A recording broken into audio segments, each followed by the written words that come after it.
discovered Bitcoin in 2011, and I got a lot of kind of stick from my mates for a long time about it. They sort of, I was the butt of quite a lot of jokes about it, which is, I mean, it made sense at the time. It was kind of funny money, kind of, virtual currency. So it made a lot of sense, and they got a lot of entertainment out of it. Just give me shit about it all the time. But yeah, you can see that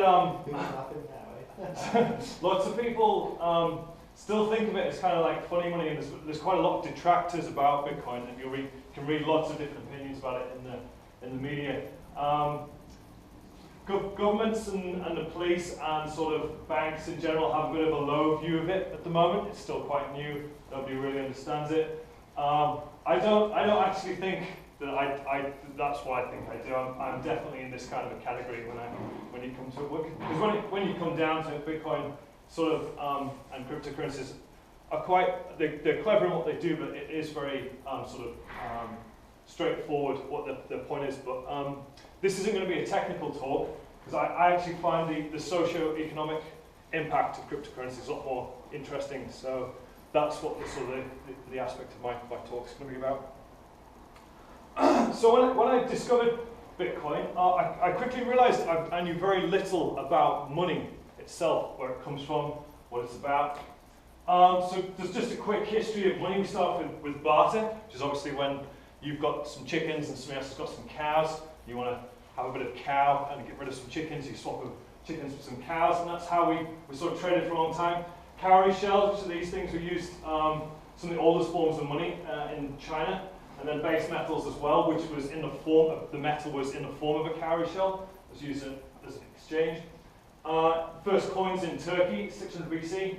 Paper money first used in China, 1000 AD. Tally sticks in England, so that was where you had a particular type of stick and you put a notch into it as to how much you owed, and you could split the stick lengthways, and then the recipient of the money would hold one end, and the other recipient of goods would hold the one end, and then the bank would hold the other end.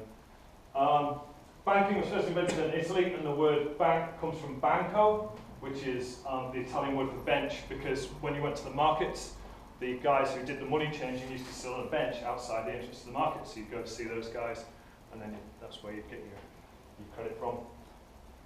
Precious metals were then used as a form of money, and then we had, because precious metals are quite heavy, quite hard to carry around, we had representative money, which is a piece of paper saying this represents so much precious metals. And that's where the English sterling pound comes from, the pound being a pound of silver in weight, which is what the original note was to represent. So now we have a form of fiat money, and we've quickly moved to a form of electronic fiat money, which is the money system we have today. What's fiat money? Yeah, I'm going to come to that. That's a very good question. What does fiat mean? Yep. Money to buy fiat. So this is a quick graph of global reserve currency since 1450. Reserve currency being a form of currency that countries around the world all want to hold on to because it holds its value the best and can be used for international trade. You can see currently, obviously, we use the US dollar. That's why things like the value of gold and the value of oil are measured in US dollars. We've got a question already. Yeah, from the US. Oh, okay, cool. Sweet.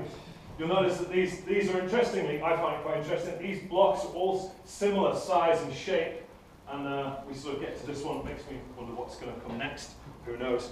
Could be the renminbi, right? Because China's looking pretty good at the moment.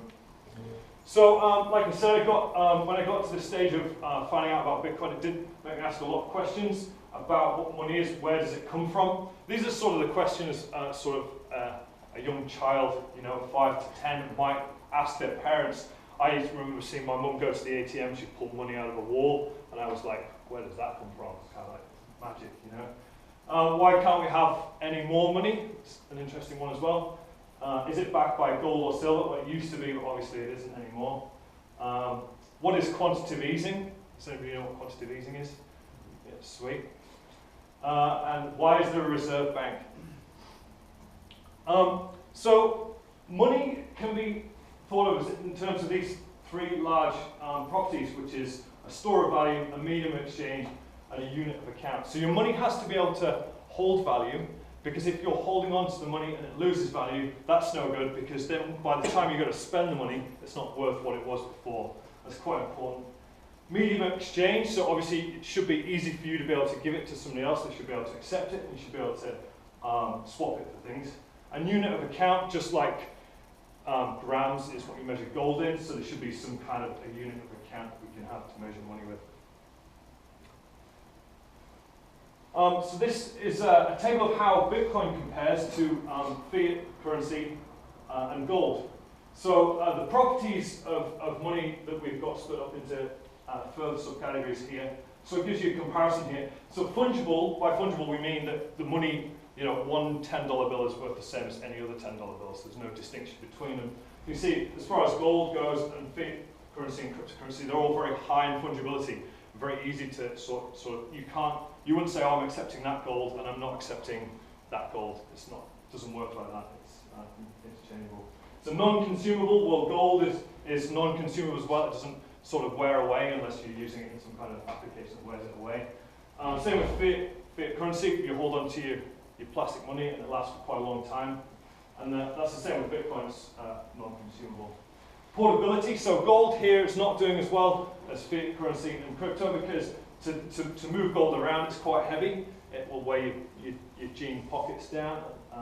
It's quite hard to ship around. There used to be sort of countries would do kind of yearly balance sheets and then ship gold around the world to make sure that everything was equal. Obviously, you wouldn't do it more than every year because it was quite hard to do that. So durability again. So if you put money in the wash a few times, it does break down quite a lot. Gold is pretty durable. It's obviously been around for billions of years, we can say. Bitcoin as well, pretty durable, doesn't wear away or anything like that. Divisibility, so gold, moderate divisibility here. So if you're trying to pay, if you've got a bar of gold and you just want a loaf of bread, it's quite hard. You're going to have to scrape off a tiny little bit of gold maybe and pay with a few specks. It's not too divisible. Fiat currency, okay, quite divisible. You've got coins, there's a little bit of friction there if you're trying to pay your mate $10 and you've only got $20 and he doesn't have change. There's a bit of friction there. But cryptocurrency divisible to 8 decimal places. So security can be counterfeited. Well, gold, of course, you can sort of gold plate tungsten. They came up with lots of different ways of doing this and how to catch people who are trying to do that. Fiat currency as well, throughout history, has always been counterfeited, whereas Bitcoin is actually impossible to counterfeit. You can't say, oh, here's my Bitcoin, and then it's actually not really a Bitcoin. So you either have it or you don't. Easily transactable. So we've got gold pretty low on the transactability scale. I can't remember the last time I used gold to pay for a beer or anything like that. In fact, use gold to pay for anything. Peasant. Yeah, so fiat currency, obviously everybody's accepting that. Bitcoin, well, it's got high written there. I suppose it's depending on your definition of transactable. I'd say it's quite easily transactable. Scarce. So last time you bought a beer with a Bitcoin. Yeah, I did do that in Germany. You told me, yeah. Yeah, okay. But I had to find the pub specifically and go to it. Yeah. You're right, okay. They have the debit cards now, though, so it's easier. That's right, yeah, that's right. Yep. So that's a debit card that you fund with Bitcoin and then spend in Exactly. dollars. Yeah. Scarce. So gold is moderately scarce. Although we are mining more gold every year. Fiat currency, of course, has very low scarcity, right? It can be printed at will, such as quantitative easing. Bitcoin have a very high scarcity. We know exactly how many Bitcoins there will ever be and how many are in circulation right now. So we've got a predictable supply, which is very important. So sovereign, government issued. So obviously gold is pretty low. There's no sort of countries issue gold. There's fiat currency is very high, and then as red and low, so crypto, obviously no governments are issuing that. Decentralization, so low for gold and fiat, and high for cryptocurrency, and then programmability, that's high for Bitcoin and low for the other two, because you can't program. What about reliance on infrastructure? Like, there are plenty of times when I don't have electricity, and without electricity, I can't do a Bitcoin transaction. That's true. No, if I'm out of battery. Yeah, no, so Wolf is right. If the internet goes down, Bitcoin doesn't work anymore. That's right. But if the internet goes down, I think we've got bigger problems No, just I'm out the back in the bush, chilling. You couldn't get me out there. What are you going to buy in the bush? But What I are can you have, buying? I swapped my 3 possums for a bush of flax. You can carry fiat notes with you. Yeah, That's right. I would not use Bitcoin in that situation. No. Yeah, do not use Bitcoin. So fiat currency, fiat is Latin for let it become, or it will become, as in it is something. We tell ourselves, fiat is a story we tell ourselves. We say, you know, the only reason you'll take a $100 note now is because you know you can spend that $100 note later for goods and services. If the story ever breaks down, if we think that we aren't able to then spend that money later, the fiat currency doesn't work anymore. That's the problem with it. And that's what we saw happening in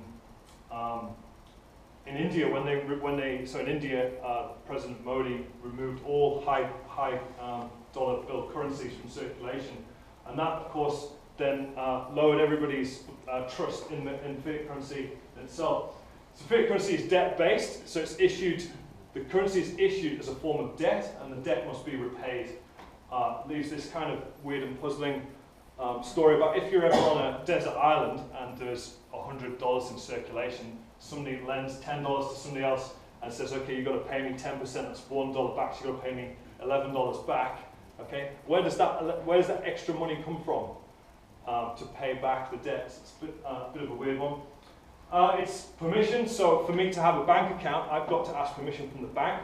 For the bank to be a bank, they've got to ask permission from the Reserve Bank. So it's a permission system. You have to ask permission to use the system. Apart from with cash, nobody has to ask permission with cash. I'm sort of talking about the banking system there in general. And the current banking system in the world has coverage for 1 billion people. That's sort of good banking services where you can buy stocks and shares, send money internationally, pay people in your country. So 6 billion people are underbanked and 4 billion completely unbanked people in the world. Comical picture here of when banking goes wrong. So if you quantitatively ease your money too much, like Zimbabwe did, they printed lots and lots of money. What happens is you get these notes that are $100 trillion because, of course, you keep printing more and more money to try and pay your government's debts, and then everybody's carrying around bigger and bigger notes until you realise it just doesn't make sense anymore. The other thing is these are the rules for monopoly. This is rule number 11. What happens if the bank runs out of money? So some players think that the bank is bankrupt if it runs out of money, but the bank never goes bankrupt. To continue playing, use slips of paper to keep track of each player's banking transactions until the bank has enough money, paper money to operate again. The bank may also issue new money on slips of ordinary paper. It's quite an interesting rule there. Sort of it is a real representation of what actually happens in the real system if banks do run out of money. The government says, okay, we've got more money around here somewhere, we're just going to make future generations pay for it. What are the 4 billion people who are unbanked?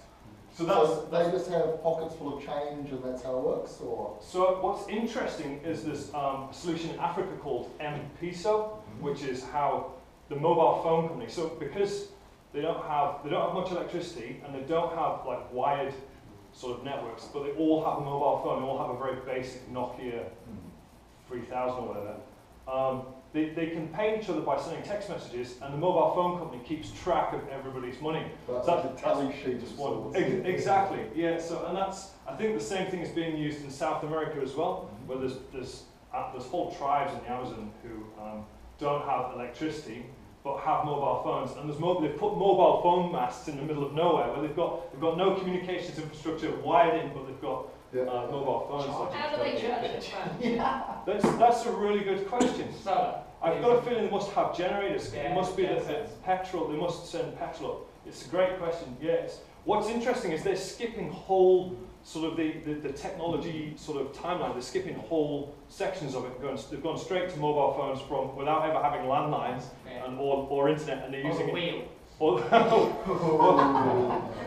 joking. Actually, it's mostly solar. They put in, you see them, they're just one big white post with a charging station and a solar panel up top. The post itself contains the battery. That was one of our tour a couple of months back, and they don't have electricity to turn on lights, but everybody's got a cell phone. There's full solar chargers, and it's not cell phones like we have that last 2 hours on battery. It's cell phones that are days. Yeah, the old one. It goes down the phone, so I have to wait. Yeah, it's still hit me over using this and stuff as well.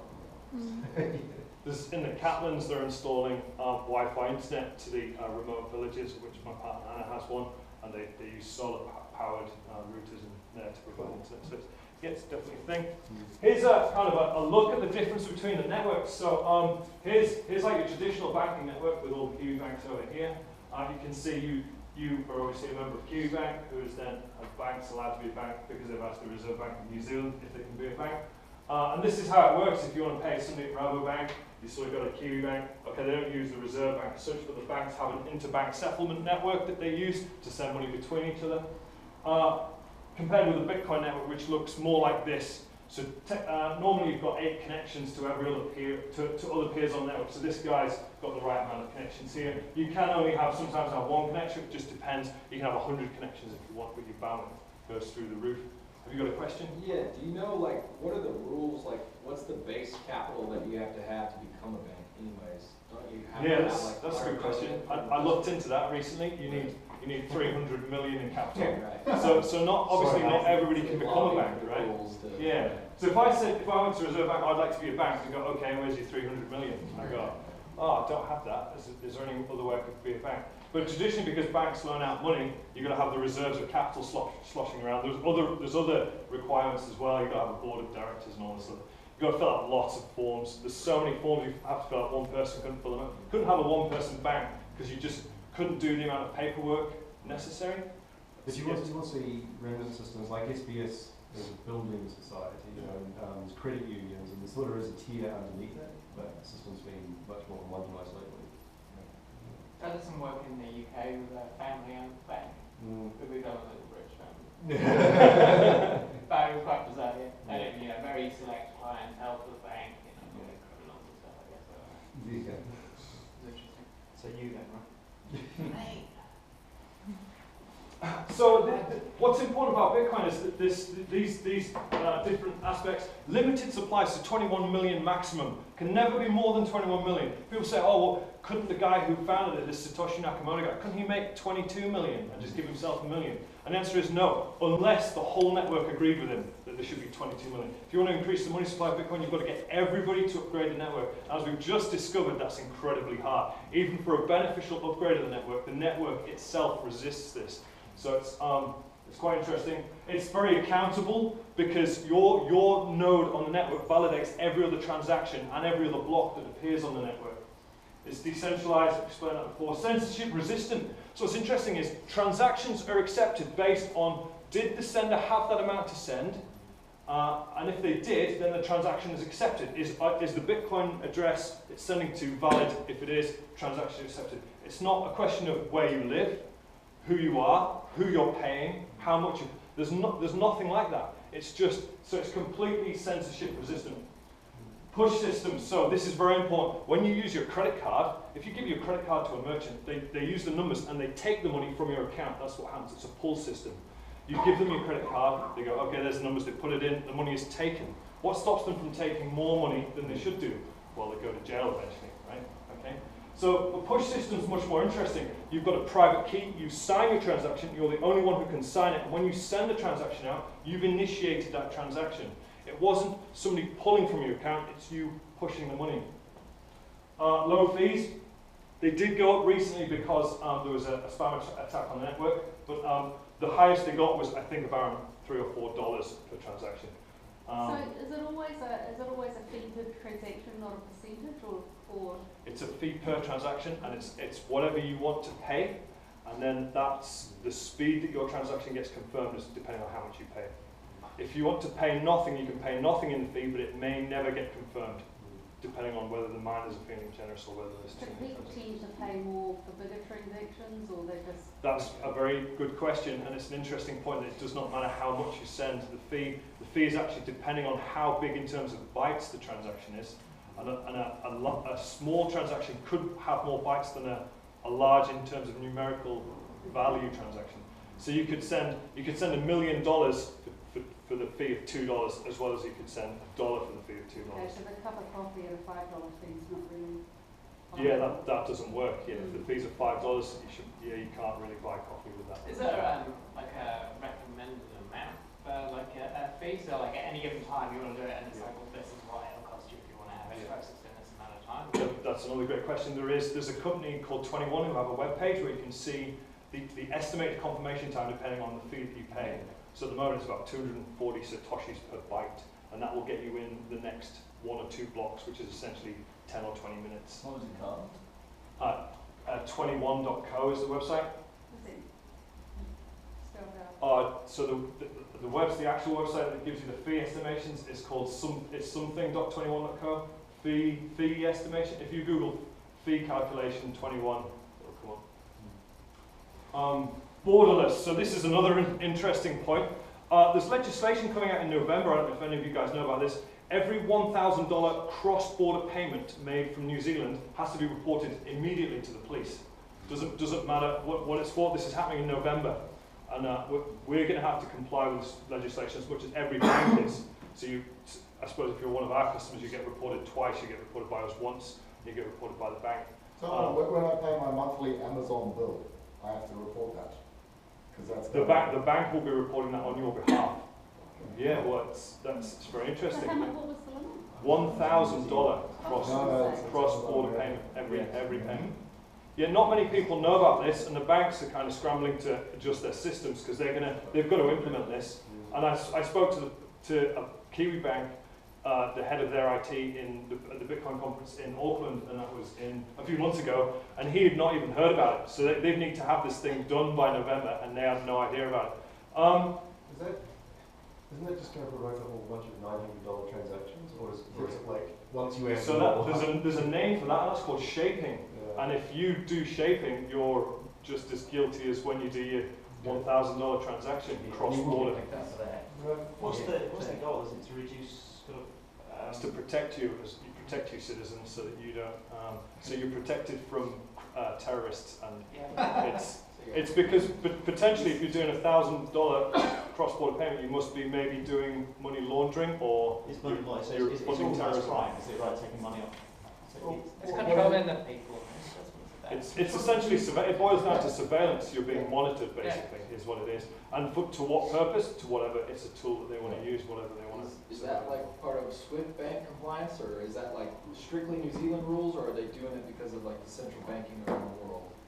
Yeah, who triggers this? It's a good question, because I don't know. Is there such crime going on in New Zealand? We need this rule. I don't know. Right. What's interesting is it'll be reported to New Zealand police, and then it'll be reported to whoever else wants to know, and that's generally the security services, which are known as the Five Eyes around the world, which is probably the US, the UK, all those kind of countries. So that's very interesting. It's trustless, so to send you money, I don't have to trust you. If I need to pay you in Bitcoin, nobody needs to give anybody's identity out. I don't go, hang on, what's your identity kind of thing? It doesn't need to happen. Pseudonymous. So because each Bitcoin transaction can be traced from the money that came to the money that was sent, all the way back to when the block was mined, okay? If you pay somebody else, and then who pays somebody else who then, knows where it comes from, they can basically trace the transactions back. I've explained that really badly, but they can trace transactions, so they can de-anonymize transactions. Although underlying, all you can see is 2 Bitcoin addresses changing hands. It's secure. The network itself is secure. The endpoint and the users and the exchanges might not be so secure. So the secure here, we're talking about the security of the Bitcoin network. Yeah. Programmable. So this is another really interesting one. You could say if temperature greater than 20 degrees, send money to here or send money to there. It's nearly instant. So if you're accepting 0 confirmation transactions, if I pay you, if you're accepting that transaction instantly without confirmation, then you can accept it. And for a lot of payments, that's fine. If you're doing more expensive payments, let's say you're selling a car. I wouldn't even sell a coffee for 0 confirmation in case the person's card declines. Right. So this nearly instant is like, yeah, if people in a restaurant want to have no confirmation of the card being approved, then yeah, it could be instant as well. So isn't that what we had when we just had to, we had the zip-zap machine and we just had to sign it? Well, the zip-zap machine is effectively the credit card company's Well, money. the credit card company, you can pay with credit card and still cancel the transaction. Right, you can charge it back. Yeah, you can just ring your bank and be like, cancel that. You're right. So it depends what level of fraud you're willing to accept, right? You'd have to set up some infrastructure to double spend with a zero confirmation transaction, and is it worth it for a coffee? Maybe. That's a nice coffee, I would say. Right. So the thing is, if you're selling a car, you might wait for 2 transactions, 2 confirmations, and go, okay, chances of double spending there. If you're buying a house, you might wait for 8 confirmations, which could take you, nearly 2 hours maybe, just to make sure that they're not trying to go something. If you're selling an aircraft carrier, you might wait 16 transactions because that's a bit more expensive. Depends what you're selling, the levels of fraud, and so on and so forth. Peer-to-peer, that's what we talked about. Portable, it's very portable. You can store your seed in your head. Okay, it's quite an interesting one. When I get to the airport, they say, "Are you carrying $10,000 or more equivalent in foreign currency?" I have to have a think about that. Am I carrying it? If I've got a password in my head that gives me access to that, and I walk across the border, I don't know. Is that maybe I should write down yes, and then they'll do. I don't know what they'll do then, but I haven't yet because I'm technically not carrying the currency. So I don't know. I think it's quite interesting. Some of the laws we've got, your interpretation is basically, and design monies. This is quite interesting. You can decide how it is. I suppose this comes under programmable as well. Money is what you want it to be. This is quite interesting. What people don't realize, you can use fractions of Bitcoin. It's divisible to 8 decimal places. Okay, which is different to our dollar, which is divisible to 2 decimal places. Okay, so currently we've got Bitcoin. So you say, well, a coffee, interestingly now, $4.70 in New Zealand dollars, would be 1 milli Bitcoin. So if you went and bought a coffee for Bitcoin, they'd probably say 1 milli Bitcoin is what they'd say if you were able to buy a coffee for Bitcoin. Okay, 1 micro Bitcoin, which is known as a bit, that's 0.5 New Zealand cents. And then 1 Satoshi is currently the smallest unit value on the network. So it's, as the price of the currency goes up, it's still usable because you just use smaller fractions of it. There are lots of downsides to Bitcoin. The volatility is one of the biggest ones that comes up. How can I use this currency? How can it be used as a currency if today it's worth X and tomorrow it could be worth 0.9x or 1.1x? How does that work? And that is a problem at the moment. The reason that volatility is so high is because so few people have it. It's able to be pushed around by people just by putting big buys and big sells on the network.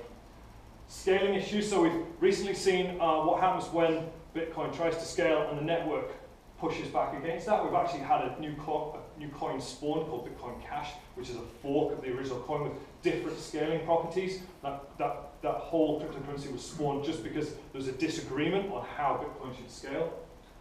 Another downside, it's 1992 in Bitcoin time. I'm sort of stood here telling you guys about how great or how bad Bitcoin is. And it's sort of like saying to you back in the early days of the internet, oh hey, I've heard about this new thing called email. You can like type it into a computer and it can hit send, and then your mate can like log into a computer and then hit read, and then they can read it. And you say to me, quite rightly so, well, what's the point in that? Because I can just call him and have the answer in a second instead of all this stupid stuff going on. And there's no answer to it. You're right, you can't spend Bitcoin in many places. It's not very well used at the moment. It's 1992 in Bitcoin time, basically. It's just a speculative bit, really. Primarily, yes, primarily. The onus of security is on the end user. So because nobody can freeze your money, nobody can get you out of sticky situations either. There's no Bitcoin help desk that you can ring when your money goes missing. So if you don't look after your Bitcoins very well, then they're gone. Bitcoin infighting is another problem. So this is to do with the scaling debate. If there's a disagreement on how Bitcoin should scale or any problems with Bitcoins, there's generally a big fight breaks out. I think what it is, we're technically seeing sort of a kind of democracy or disagreement going on in the open for the first time, which is interesting. It is quite messy. It generally results in people calling each other names and stuff, but it's very interesting, and it's more interesting. Just super interesting.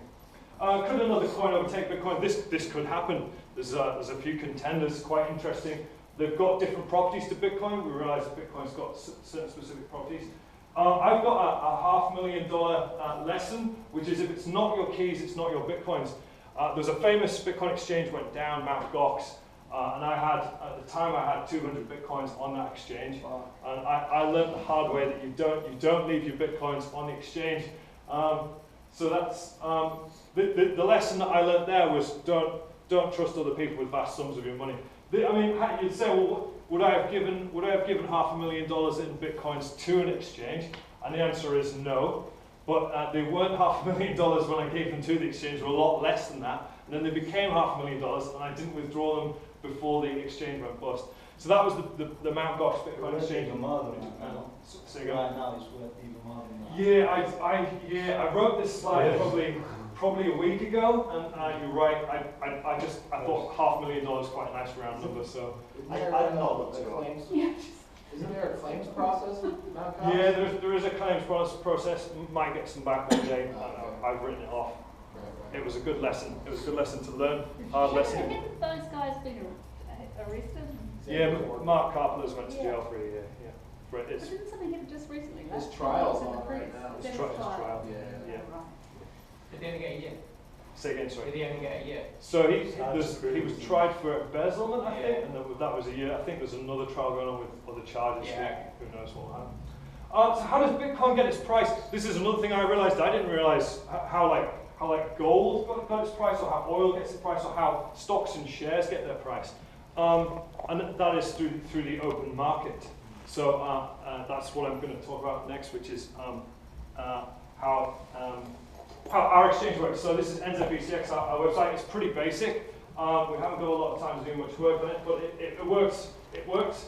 So this is asked is people with bitcoins waiting to sell them, and the buyers are people with New Zealand dollars who want to buy bitcoins. And so what you can do is you turn up on exchange, you deposit some currency. Let's say I deposit 5,000 New Zealand dollars. I go, okay, I want to buy some bitcoins.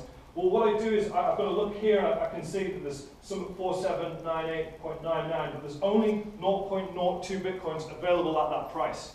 Okay. If I want a whole bitcoin's worth, I'm going to have to buy that one and some of the next order as well. You can see in buying those bitcoins, I'm actually pushing the price of Bitcoin up. That's how the price of everything goes up and everything goes down. So gold goes up in the same way, and oil goes up and down in the same way as well. Similar, if I had some bitcoins and I wanted to sell them, I could get 4626 for 0.4047. But then as soon as I sell, say I sell a whole Bitcoin, you can see I'm going to take that order, and maybe some of this order. I'll have dropped the price down to 4,500 by the time I finish doing my sell. This is basically how markets work. So how do you run an exchange? This is Rob Clarkson's how-to guide. It's quite simple, really. Build a system and try to make it as secure as possible. Okay? Am I the best programmer in the world? No. Is my business partner Dave? No. Has our exchange got bugs in it? Yes. Yes, it does. If you find any, there is actually a bounty. Okay, so don't exploit them. Just let us know. We'll give you some bitcoins.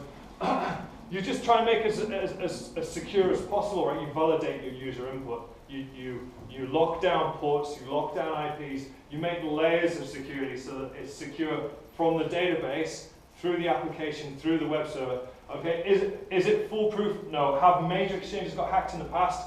Yes. Okay. I come down to how you deal with this at the moment, which is the way you mitigate the risk is to minimize the amount of funds in the hot wallet. The hot wallet is the wallet that's connected to the internet where the funds leave instantly. Okay, so whatever funds we leave in there are the funds that could disappear instantly anytime as soon as we get hacked. Okay, so what that means is we just have to monitor the level of the hot wallet and top it up from the cold wallet when it goes low, and wonder if it suddenly goes very low, whether we've been hacked or whether it's actually a legitimate withdrawal that happened. How does the transfer between hot and cold wallets happen? With a hardware wallet. And a hardware wallet is a piece of electronics that is specifically designed only to sign Bitcoin transactions, and that's it. And so if you unplug this USB stick, you can't access it? It has, the USB stick has to be plugged in. It's not a USB stick, it's technically a USB computer via the USB port. Yep. And it must be plugged into the computer on the network in order to send the transaction. And when you unplug it again, there's no way that it can work. That's it, exactly.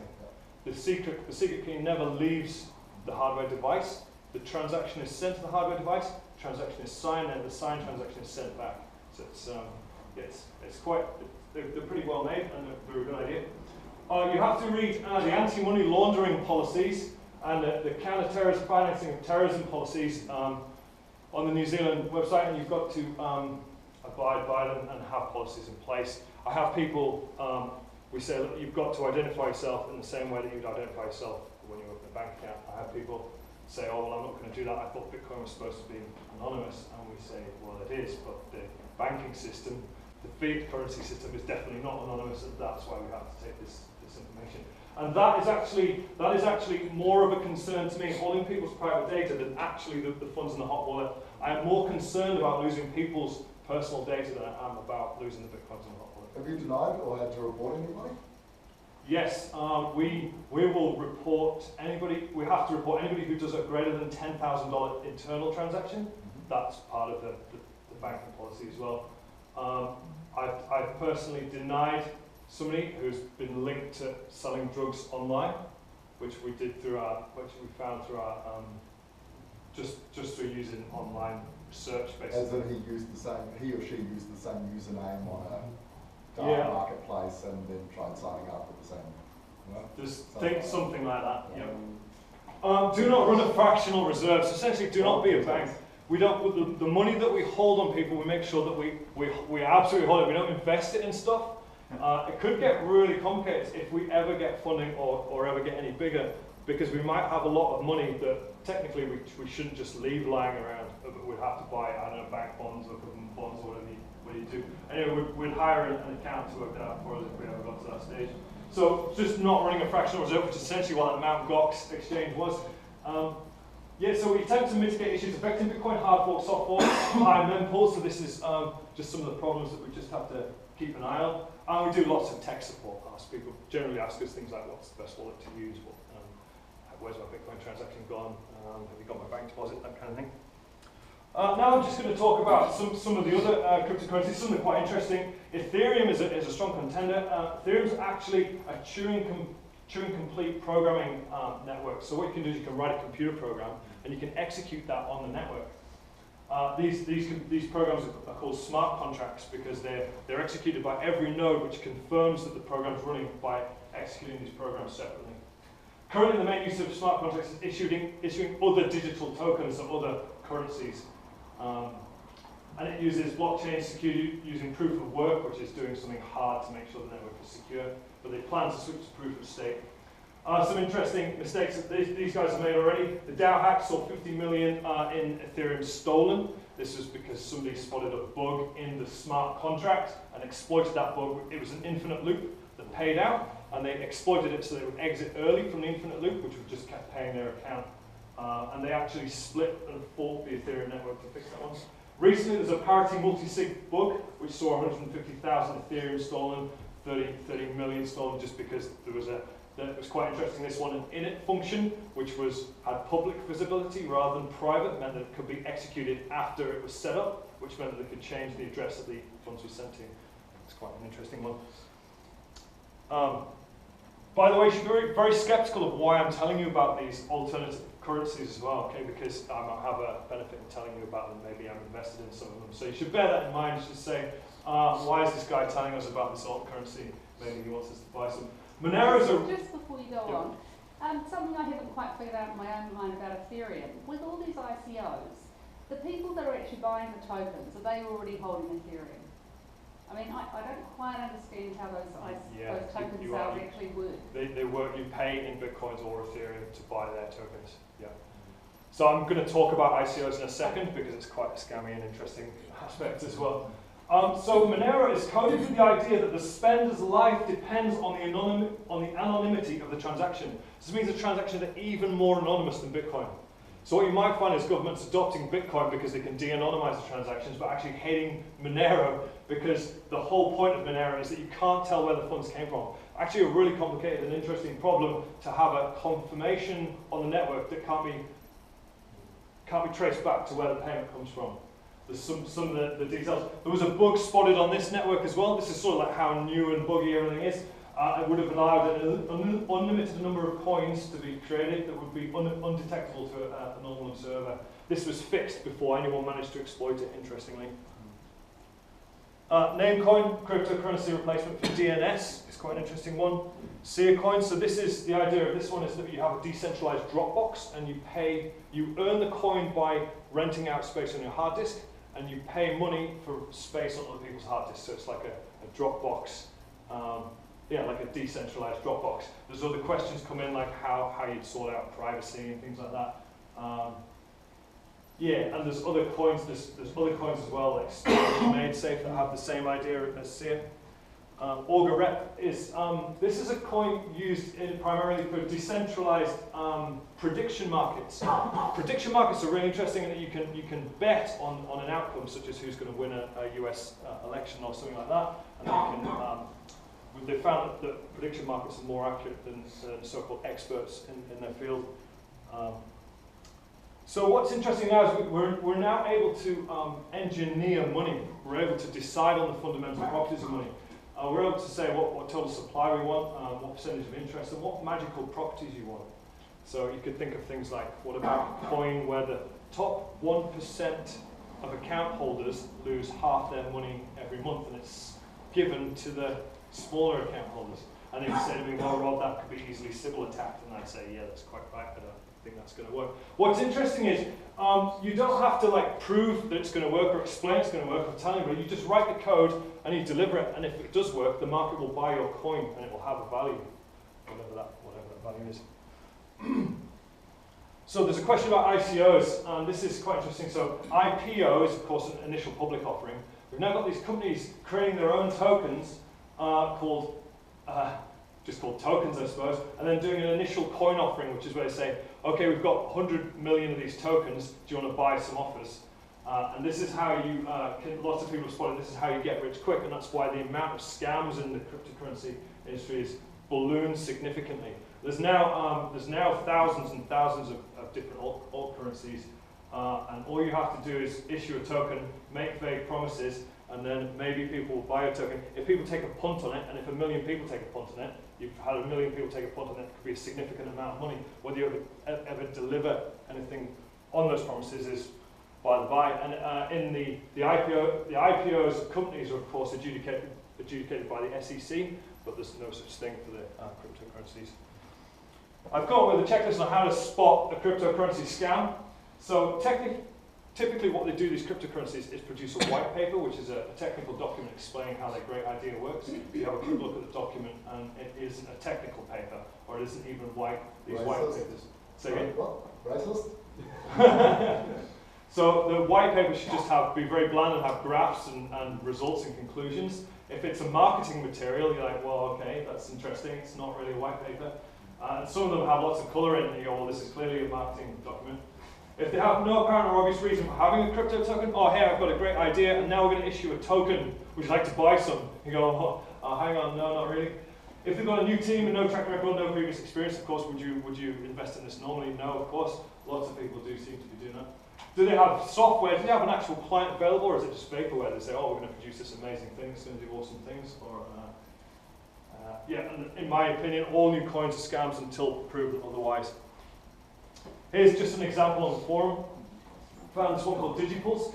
It says, me and a friend of mine, so that's the first warning sign, have been working on a project that works as a dead man switch. If certain criteria met in the period of activity, it then releases the sort of the cryptocurrency to a wallet, which sort of makes sense. You go, that sounds like a really good idea. Keep a map of all the services, and if the worst happens, it would inform you your loved ones have had access, your funds. You go, okay, sounds like a good idea, right? And then they go, and we would have a mineable coin, and there's the other giveaway. Okay, right, these guys are pushing a coin offering on some idea that, I'm not sure makes any sense.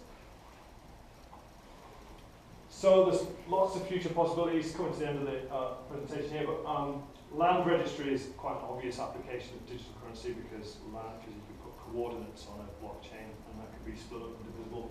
I saw a talk in Auckland about a guy who was going to put medical data registry on a blockchain. I'm not sure if that's a good idea or a bad idea. It sounds like a bad idea to me, but with blockchain, isn't that the big problem? Because the information's always there. Stuff like private records, if you rang a company and was like, I want them off the database, they're irremovable. Yeah, that's right, you can't change the blockchain. Yeah. So would that not fail as a medical idea? So the idea was that you could give access to whoever you wanted to have access, and the data was stored in a central area, so it wasn't held by any specific medical institution. So you could say, you go to a new doctor and he goes, what's your previous history? And you go, okay, here's my access to my previous medical history. And he downloads it from the blockchain. Okay. So the blockchain's really just the credentials. The blockchain would be, yeah, it could be the signed credentials. You probably wouldn't store that data in the blockchain as such. It would be a separate storage maybe, but unlockable through a contract on the blockchain. The self-driving, self-owning taxi, it's quite an interesting one I like. So the taxi has a wallet, charges you for rides, you pay in bitcoins. When it breaks down, it texts a mechanic to come and pick it up and fix it. The mechanic gives a quote, the car pays the quote if it detects that the fix has been done through its electronic systems, so on and so forth. Yeah, sort of self-driving, self-owning. A company that no one owns, this is an interesting idea where so the developers are paid from the central wallet, depending on what software features are voted on by the users. Nobody has to be necessarily in charge of this one. And then another one I thought of is if we get AI and they use Bitcoin, how we could get Skynet then paying for things such as, like, I don't know, fuel and missiles and bullets and things like that, which we might have to try. More information about cryptocurrencies, I really recommend that if you're interested, you watch videos by Andreas Antonopoulos on YouTube. He's the leading thinker in the crypto space. Comes up with some very That interesting looks like ideas. he's pointing at a front-loaded washing machine. Oh, sorry, why is it pointing at a front-loaded washing machine? Yeah, that's his logo. It's supposed to be at the top of his receding hairline. Right, it does look like a washing machine. You're still very domesticated. Cool. If you want to try Bitcoin for yourself, you can download these wallets on your mobile phone and then just give me a shout, and I'll just give you like $1 just to have a try. So if you're interested. I like money. Yeah, I'll give you $1 worth so you can try it out. These are the wallets that I recommend. There's lots of wallets. Would you recommend holding them on your phone? If you don't mind losing them. Yeah. You could if your phone breaks, if you have a backup, it could be alright. For small amounts, the phone's fine. If you've got larger than a small amount, you might say, well, how much is a small amount? It depends, like whatever you class as a small amount. Yeah, I keep small amounts on my phone. It's like having them in your wallet, really. Yeah. Larger amounts, no, I won't leave them on your phone. Is there a litmus test or factor or collection of factors that make cryptocurrency currency and not commodity? Really good question. Yeah, really good question. The interesting thing is that crypto doesn't fit into any of the slots that we've got for commodity currency exactly. There's actually a lot of things put together: a payment network, a currency, unit of account. It's all these things together, and then you go, okay, so how do I report my earnings or my loss on my tax? Do I use commodity for that? Do I use, could we say it fits in a foreign exchange for those purposes, or did I hold it for such a long time that maybe the house, the property owned, and then does it come under capital gains tax or not capital gains tax? These are all great questions, and there's no real guidance at the moment about how you should do that in New Zealand. There's other countries that are like way further ahead, like Japan and mainly Japan, who've like really embraced Bitcoin. So that's a great question, and the answer is the unit of account, store of value, and what was the third one? Those are sort of the tests that you could use to say, well, it's sort of more divisible than gold. So it's sort of a definition thing. So my answer is I don't really have an answer. Cool. No questions. Great. Thanks a lot. Thank you. Thank you.